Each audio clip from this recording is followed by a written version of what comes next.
Salut à toutes et à tous, c'est Vince Attack et nous voici pour faire un petit point sur le mercato lyonnais. Il y a plusieurs petites infos. Rien d'extraordinaire, mais presque des confirmations.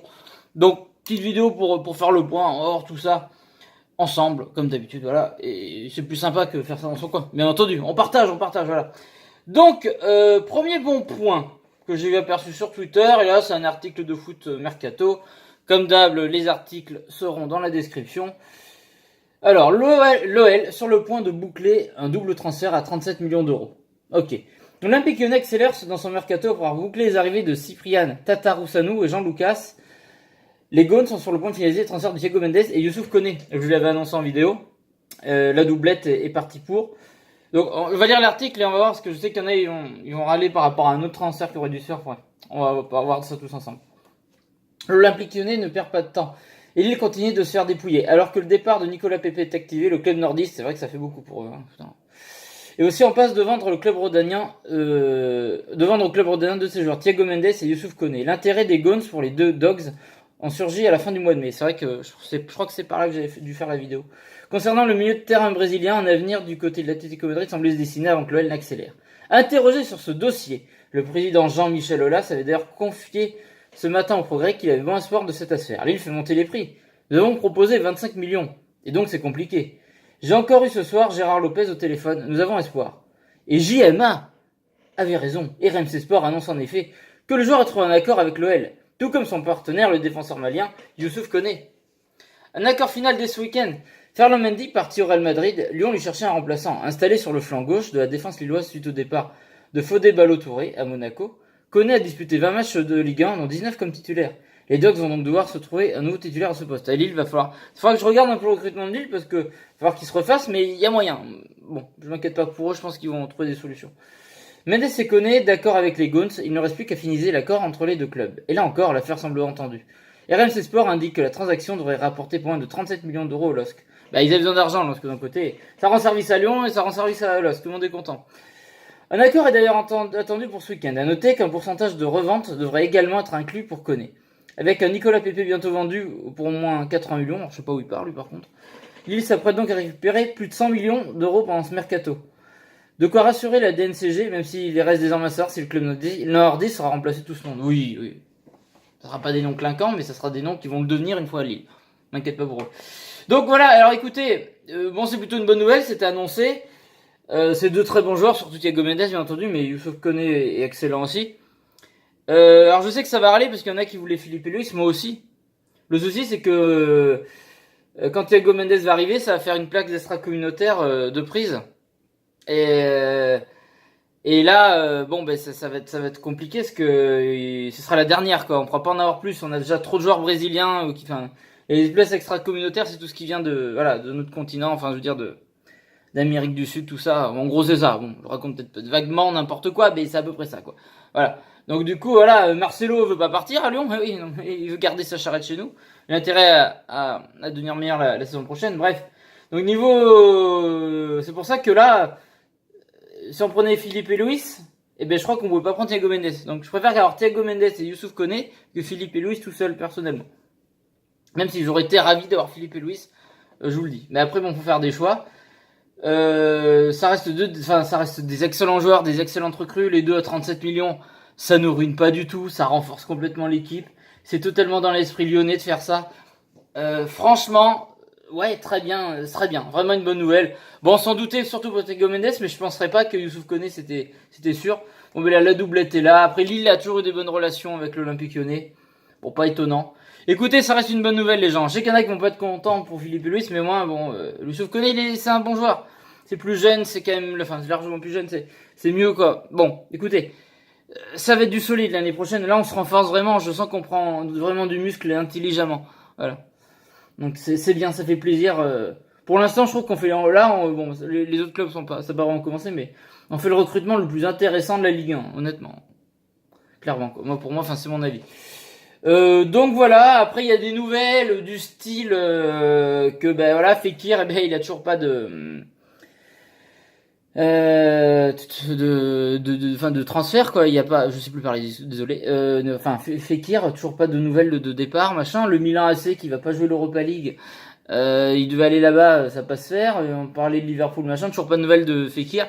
Et Silvinho, on compte absolument pas dessus parce que dans un 4-3-3, c'est vrai que Fekir, je sais pas où le foot dans un 4-3-3. Surtout que Juninho l'a dit clairement qu'il veut donner les clés de la maison à Memphis, lui donner des responsabilités. Je ferai une vidéo sur Memphis Depay, voilà, pour exprimer ma foi envers lui pour sa dernière chance. Ça sera sa dernière chance pour cette saison. Je veux qu'il soit excellent et qu'il n'ait aucune déclaration à la con. Donc je lui laisserai moi sa troisième chance, puis j'ai pas le choix parce que de toute façon Juninho Silvinho veut compter sur Memphis Depay la saison prochaine dans le 4-3-3.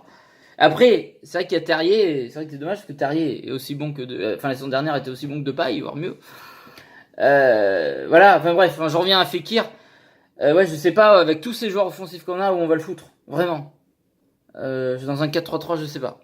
À moins parce que 4-3-3 plus en 8, ouais non, après. Surtout que s'il y a une Nzonzi qui se fait aussi, il y a trop de monde. Fekir, je sais pas sûr. Après, si on garde Fekir, on peut peut-être forcément faire quelque chose, mais ça va être compliqué. C'est compliqué, c'est un dossier compliqué, donc à ce niveau-là, je ne sais pas. Je ne sais pas. Ça va être compliqué le dossier Fekir, ça c'est sûr. Voilà, après, qu'est-ce que je suis en train de lire, voilà, que comme quoi il y aurait pas non plus, il y aurait pas plus de 2 départs, donc Fekir et un autre joueur, enfin Fekir et Ndombele du coup, oui, parce que Ndombele sont pas réglés, mais normalement Tottenham en gros 70 millions. Donc voilà quoi, donc ça serait les 2 départs, et voilà, il veut garder Cornet, Traoré. Alors après, ce que je dis, il y en a qui vont râler, et je sais très bien, et moi je suis le premier à avoir insulté Depay toute l'année, parce qu'il m'avait saoulé son comportement. Et à la base, c'est un joueur que j'aime bien, hein. Pour ça, je le dis, je dois me justifier être énervé après lui. Quand t'étais déçu de quelqu'un que t'adores, voilà, ça fait toujours du mal. Mon petit cœur, voilà. Mais oui, en gros, ce qu'il va falloir compter aussi la saison prochaine, c'est totalement l'impact de Juninho et de Silvinho aussi, parce qu'on parle beaucoup de Juninho, mais Silvinho, ça va être le nouvel entraîneur. Et moi, je pense que déjà, ils vont plus le respecter que Genesio.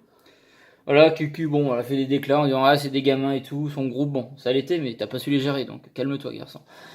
Voilà. Après, je pense que moi j'ai envie de laisser la chance à des joueurs comme Cornet, Traoré, Memphis, bien entendu, parce que Memphis il a du talent, même s'il me gonfle, ce petit merdeux. Il a du talent. Mais bon, j'ai envie de laisser la chance à ce que va faire Silvinho de ces joueurs qui ont du talent, mais qui n'ont pas forcément su l'exploiter sous l'ère Genesio. Et peut-être qu'ils vont changer de comportement, devenir plus matures, machin, ça va plus filer droit. J'ai envie de voir ce que va donner certains joueurs de Lyon. C'est pour ça que c'est intéressant qu'il n'y ait pas non plus trop de départs. Des joueurs comme Aouar, Memphis, Traoré, Cornet, même Dembélé, tout ça. Même des joueurs déjà excellents comme Dubois, Terrier. Je suis sûr qu'ils vont devenir encore plus forts tous ces joueurs-là avec l'impact de Silvinho, tout ça. Donc c'est pour ça que je suis curieux de voir. Et pour ça que le recrutement me plaît, on se renforce vraiment, je trouve. Et même si on a 2-3 gros départs, c'est pas la mort. Et l'équipe de la saison prochaine sera plus forte que celle de cette saison. Bref, alors j'avais lu un autre truc, j'allais faire un tour sur Twitter, parce que j'ai aperçu ça sur Twitter. Je l'ai retweeté du coup. Je vais en parler tant qu'on y est, parce que c'est une autre crue d'annoncer. Alors le Twitter de Vince Attack, pardon, comment il s'appelle ce petit compte de Vince Attack? Il est où? Je retweet, bon, suivez-moi sur Twitter si vous voulez, c'est pas mal. Voilà, alors là c'est un truc sur la page Twitter de Social Gones que j'ai vu, donc j'ai retweeté. Selon l'équipe, l'OL serait proche d'un accord pour la signature de Nicolas Fontaine, ailier de 19 ans du RB Leipzig.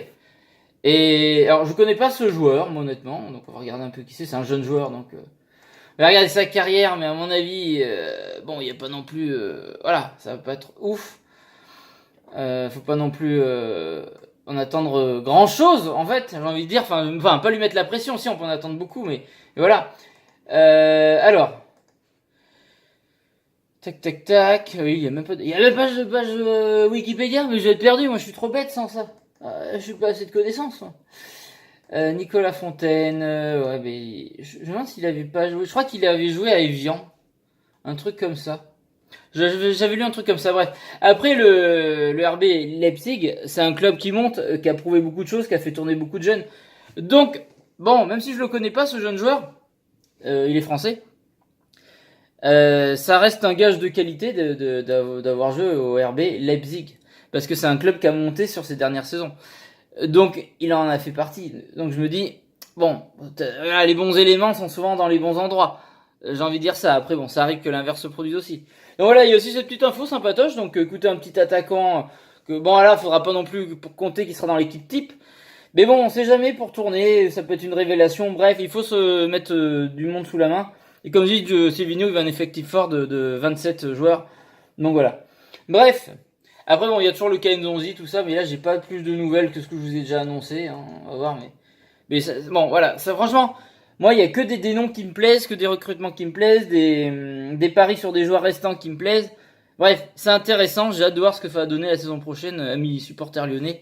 Je suis impatient de voir les premiers matchs et même les matchs amicaux. Même si faut pas tout juger sur les matchs amicaux, mais hâte de voir cette saison prochaine. On va enfin, après cette traversée du désert, on a vraiment galéré pendant des années, sous l'ère Genesio et d'autres. On va enfin peut-être pouvoir commencer à rêver avec Lyon. Et ça fait du bien. Bref, écoutez les gens, voilà. Je vous fais des gros bisous. Je vous dis à la prochaine pour d'autres vidéos. J'attends vos commentaires avec impatience sur ce renouveau sur l'Olympique Lyonnais. Voilà. Et puis voilà, j'ai hâte de voir la suite, on va kiffer les gars. Allez, salut à toutes et à tous, gros bisous tout le monde.